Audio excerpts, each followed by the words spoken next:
Okay. Hi guys. So I'm not exactly sure what I'm gonna call this, but I'm thinking I'm gonna be calling it something along the lines of a semi-ironic guide to Hearts of Iron economy. I'm probably gonna have multiple sections: building an army, using an army, and also economy. It's probably gonna be 3 parts, and those will be it.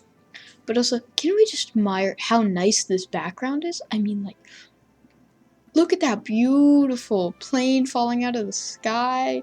That beautiful man who's about to be shot by 5 separate Soviets. This tank that's about to definitely get shot by this T-34. All of the tanks in the background with the guys behind them. This already dead T-34. These 2 planes. More tanks. Tank on tank. Okay, I'm gonna stop doing that. That was just a joke, but it got too serious. Now, I'm going to play the Soviet Union just because they're a pretty good example of a focus tree. Oh, I should probably explain focus trees and stuff to you guys. But, economy is another big deal for them. Literally, their economy thing is giant and crazy and insane. We're going to play with historical AI on. Iron Man will be off. I mean, it's a guide, so it doesn't matter if I do good or not. I mean, the whole point is I'm supposed to do good, but I'll put Iron Man on. I got nothing, no reason not to. It's not like I'm gonna actually reload any old saves. Though I probably should. If my game can... Don't crash. Oh, thank God. Okay, we're gonna put the Iron Man in here. That's not the Soviet flag, but got it. Okay, got it. You don't think that's the Soviet Union game?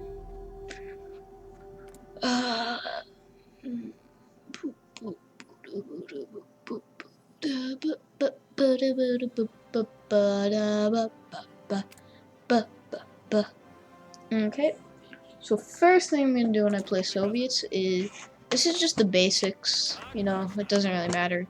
Get the army, get these guys. You can't actually change the NKVD, so I always just separate them into their own army. Then you get the tanks, delete this one.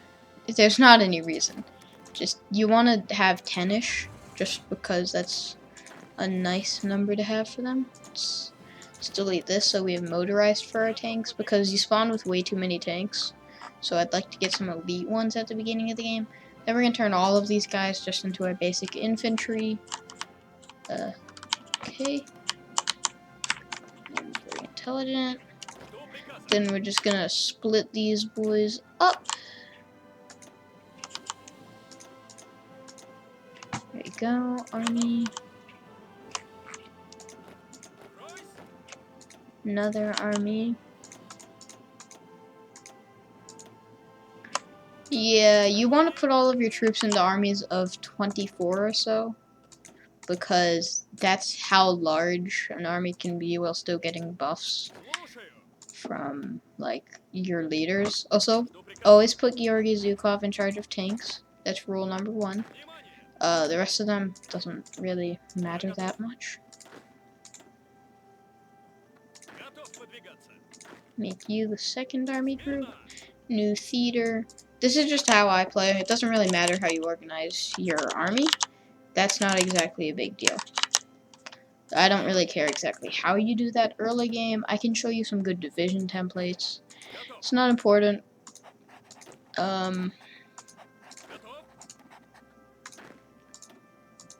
It's just something to keep in mind. Try to keep your army groups low, like 24 and stuff. But anyways, now we have technology.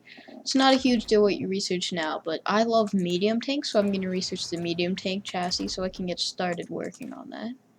Some construction 1 and some electronic research. Then with our free factories, we can basically build civilians up until like 39 without even building militaries. But personally, I am not a big fan of that strategy. I like to build like 1 or 2 for every 3 civilian factories. I'll go a bit more militaristic this game. I'll do 2 for every 3. So 1 for every 1.5, basically.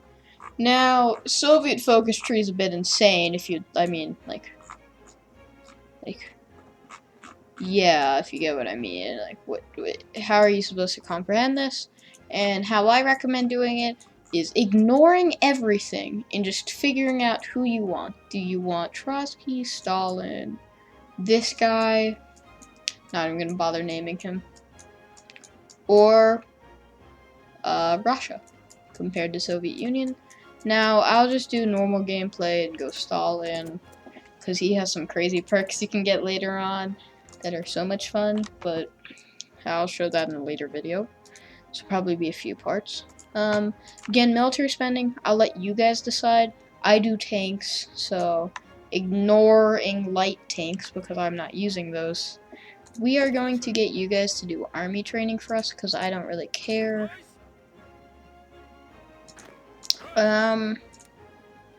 We'll put like 2 armies on the border with Poland. Army here, army. I mean, I don't. Do I do it? Do I do it? Nah, I'm not a meme. I'd never.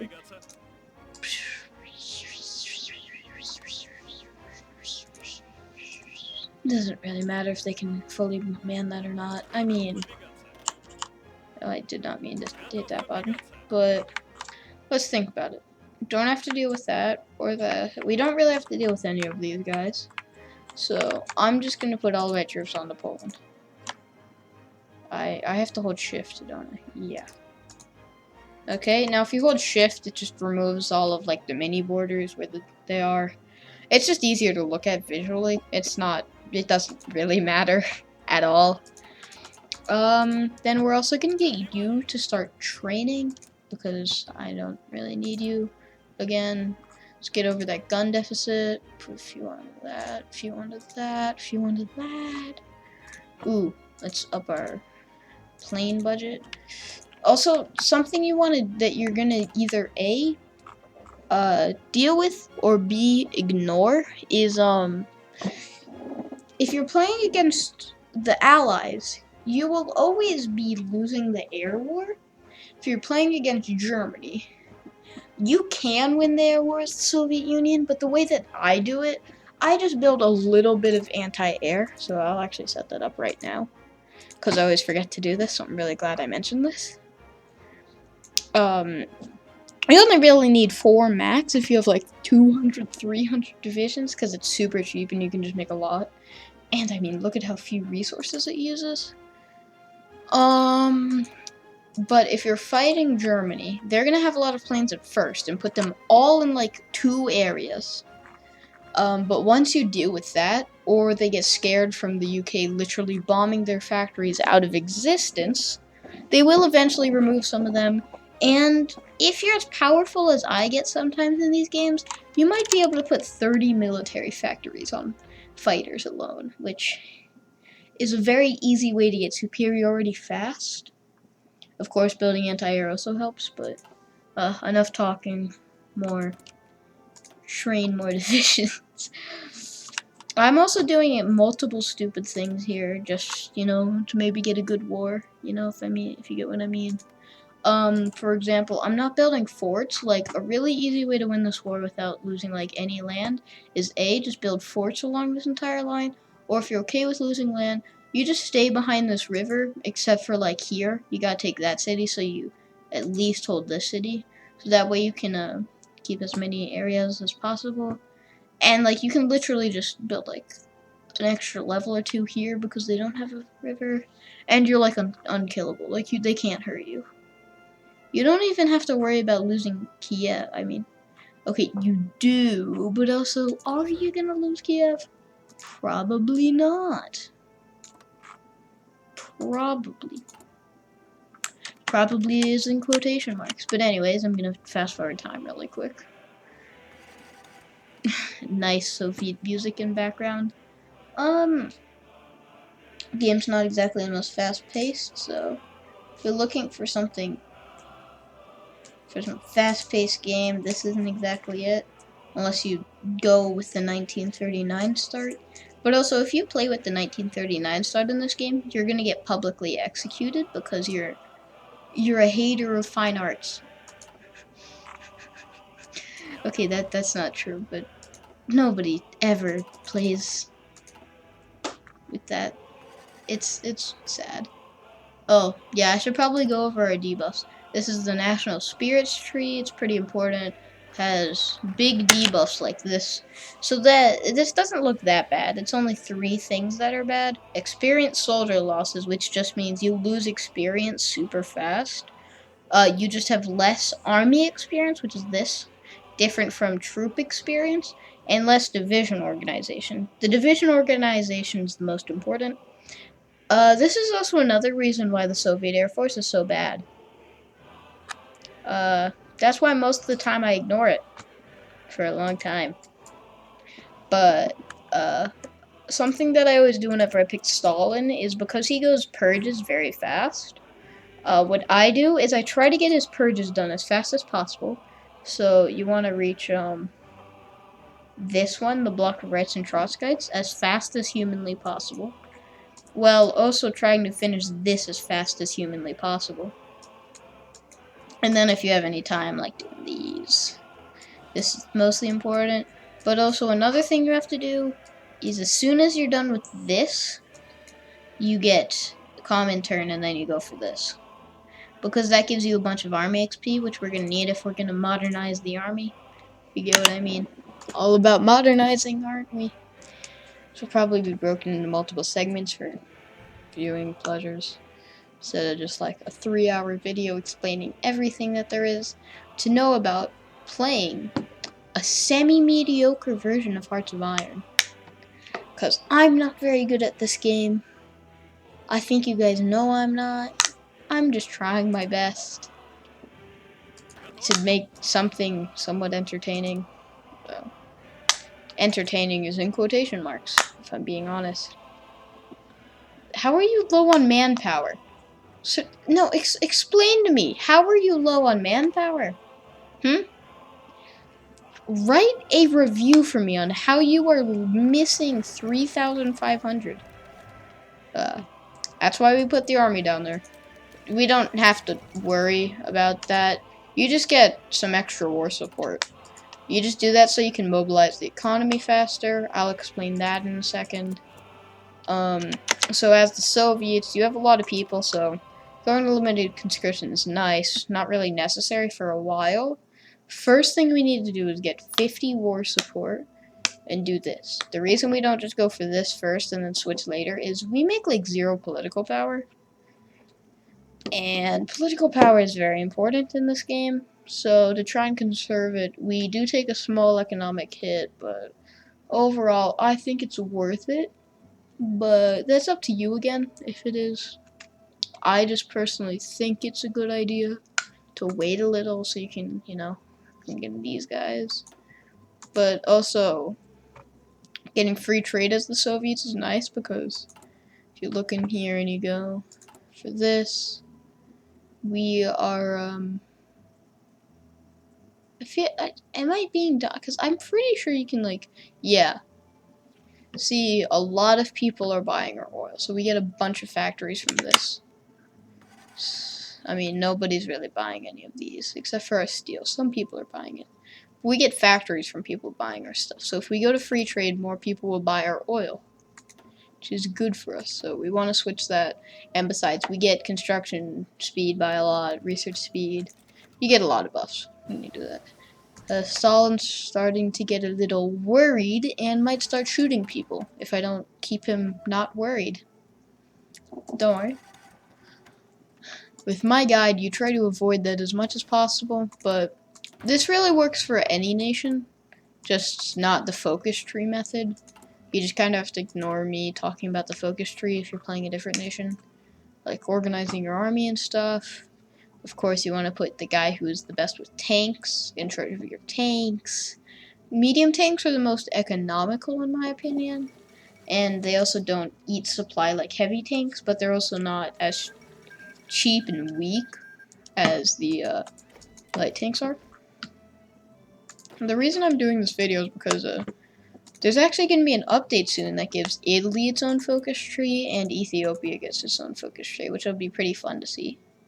Mind you, Ethiopia literally just got deleted. Although from what I heard, they're actually going to be fixing like the whole thing where there's only one place in here, like adding more. And they also fixed the glitch where this is a plains biome, even though it's definitely a desert game. Not sure what you mean it's a plain. Definitely a desert. Just saying. Anyways, we do this now. I wasted a few days there. That's not good. I was just going too fast and I couldn't deal with it in time. It's pretty bad. It's not a giant loss though. We can get free trade. That's good. Most of the time for countries, you tend to want to get some free trade going. Like, see, look at our factory count. We have about 4 more trade factories. Yeah, see, look, we have 9 factories from trade. That's very good for us. Let's check. Oh, people stopped buying my oil. I'm not sure why. Sometimes the way this game works doesn't make any sense at all. But, okay. Got it, guys. Why were you buying the oil in the first place if you don't need it anymore? Okay. Oh yeah, by the way, if you guys want to maximize your oil as the Soviets, let me just... Oh, we researched that? Get this, and also this. If you want to maximize your oil, just build some infrastructure, because in Azerbaijan, because you get 118 oil from here, and infrastructure gives you an extra an extra 20% every time you make it. So you can get like an extra 10 or 15 whenever you build infrastructure in there. Anyways, our industry is bumping along nicely. Almost done with our second military factory, actually. Yep, we got some anti-air being made. Oh my god, we make 0 army XP. That is very painful to see, but... really hurts. Now, from what I can remember, Simon Timoshenko is the only guy who doesn't get purged out of all of these. But he's also the best anyways, because he's an army reformer. And that's what we want in our general. Because we need, as I was saying, more army XP. So now we're making 0.15, which is pretty bad. But it's better than what we were making with the army exercises. Like, can you see how little we're making? We're making, like, nothing. We should probably actually halt the exercises now. Actually, I'll let those guys get trained up. Yeah. I'll just shift.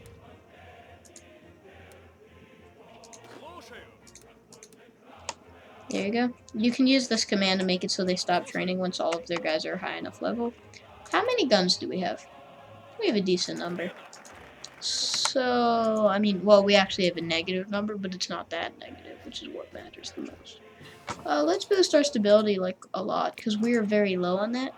So another thing that happens is the Soviets get, like, 0 stability the entire game.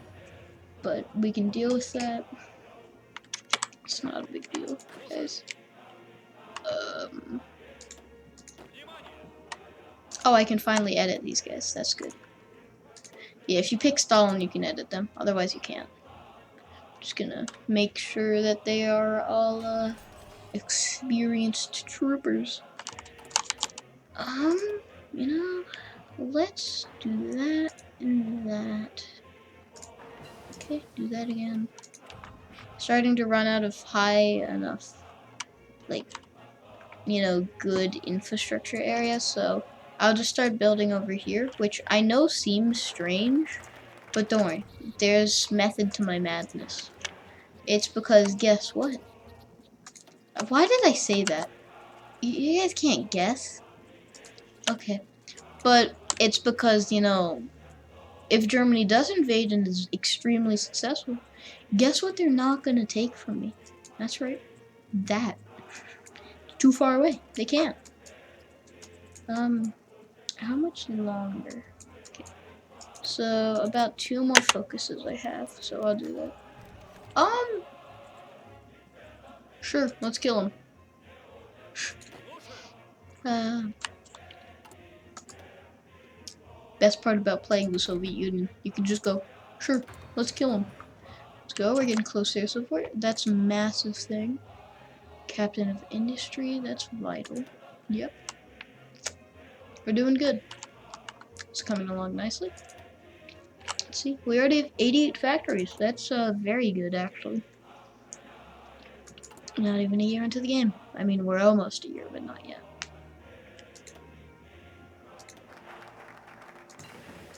Heavy industry is done. We do infrastructure effort going here. Oh yeah, by the way, you never research anti-tank.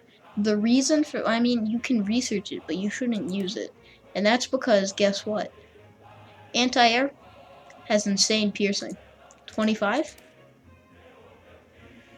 60. See, this is half as good as anti-tank is at killing tanks, but its main purpose is anti-air. So it's like twice as useful, I think, mathematically speaking. Also, cool little pictures in the background. I'm not not sure why some of them are just real photos. Others are like drawn. See what I mean? Like some of them are real pictures, others aren't. It's cool. It's a cool little detail you can notice, but not really sure why, though, if I'm being honest.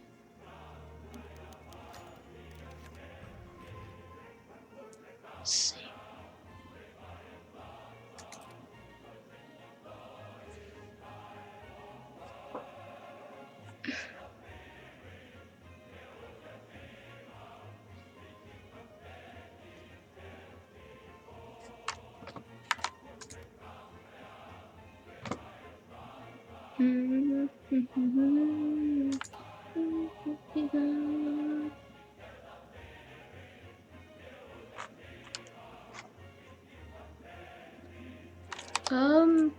Hmm.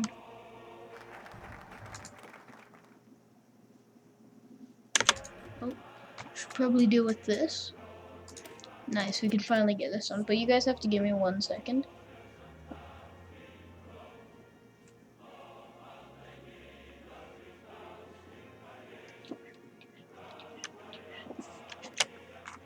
Yeah, sorry. Also, so if you guys were looking here and you saw this, you can literally build Katyushas. It's actually hilarious. Like, see, look. Also, I mean, look at that look at that soft attack on this thing. Like, it's just a truck with a big gun on its back. I mean, mind you, it's not as good as... Oh, no, it's actually better than this somehow. Slightly more soft attack. Much more breakthrough. And I think hard attack. It's pretty cool, actually.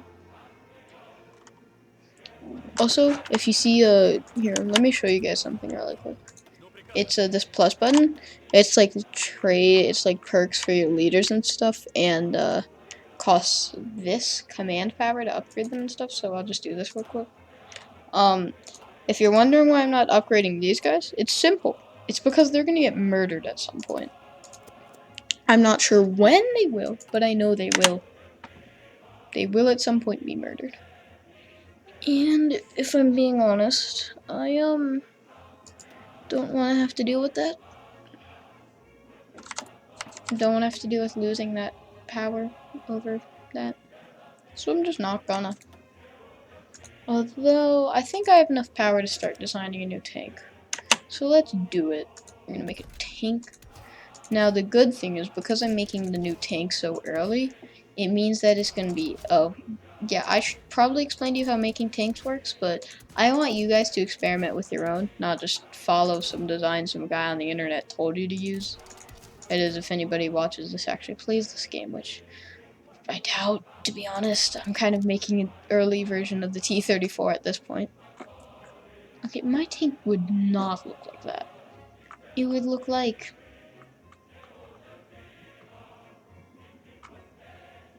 this. Look at that. Look at that beauty. So beautiful.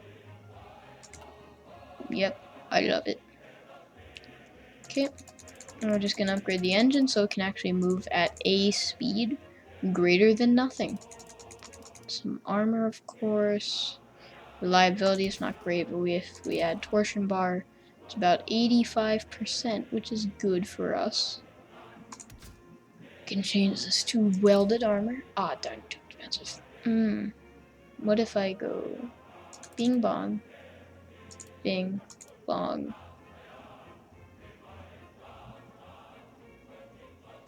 bang? Sure, we'll make that. Budget cuts were made.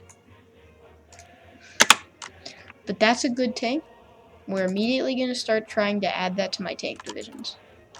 As soon as possible.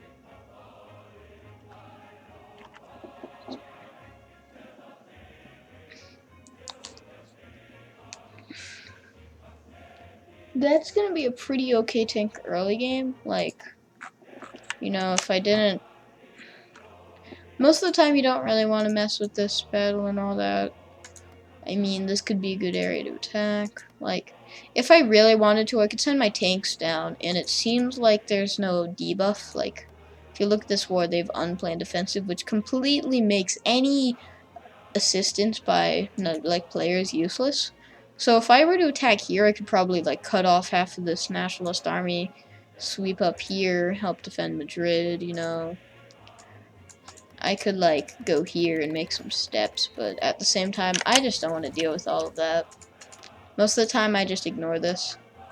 Oh, anyways, I gotta go back, guys. So, bye.